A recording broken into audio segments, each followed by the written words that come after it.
నమస్కారం అండి. I'm doctor Korika Saikrishna, MD dermatologist.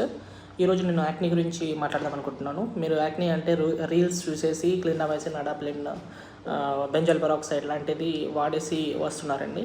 మేము యాక్నీ గురించి, acne disease commonly treated by the dermatologist. మేము చాలా రీసెర్చ్ చేసేసి దానికి ఇది యాక్నీ అనా, ఫాలిక్యులైటిసా, డాండ్రఫ్ వల్ల వచ్చిందా, ఎల్ఎండిఎఫ్ అంటాము, లూపస్ మిలియరిస్ డిసిమినేటెడ్ ఫేషియై అదంటాము, లేకపోతే ట్రైకోఎప్థీలియమాస్ ఉంటాయి, అడ్నోమస్ సెబేషియం ఉంటాయి. అది యాక్నియా కాదా అని తెలియకుండా సమ్టైమ్స్ టీనియా కూడా ఫాలిక్యులైటిస్ లాగా ప్రజెంట్ అవుతుంది. దానికి క్లిండామైసిన్ వాడేస్తారు, అడాప్లిన్ వాడేస్తారు, బెంజాల్ పెరాక్సైడ్ వాడేస్తారు.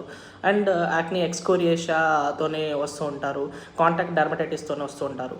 సో యాక్నీకి మేము చాలా బుక్స్ చదువుదామండి. ఇది చాలా చిన్న హ్యాండ్ బుక్, ఇదే 200 పేజెస్ ఉంటాయి. జస్ట్ ఒక యాక్నీ గురించి చదవడానికి హ్యాండ్ బుక్ 200 పేజెస్ ఉంటాయి. ఇట్లాంటి చాలా రీసెర్చ్ చేసేసి మేము డిఫరెన్షియల్ డయాగ్నోసిస్ అనేది ఇంపార్టెంట్ అండి, ట్రీట్మెంట్ కాదు. రీల్స్ చూసేసి ఏదో ఒక ప్రొడక్ట్స్ వాడేసి మా దగ్గరకు వస్తూ ఉంటారు.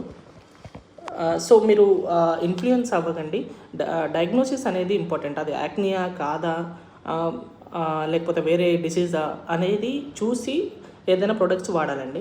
మేము కూడా యాక్నీకి అడాప్లిన్, క్లిండామైసిన్, బెంజాల్ పెరాక్సైడ్ వాడతాం. But that needs careful examination. అది యాక్నియా, ఏ గ్రేడ్ ఉంది, ఓరల్ ట్యాబ్లెట్స్ వాడాలా లేదా, ఐసోటెట్నాన్ వాడాలా లేదా, with proper guidance, with proper follow up.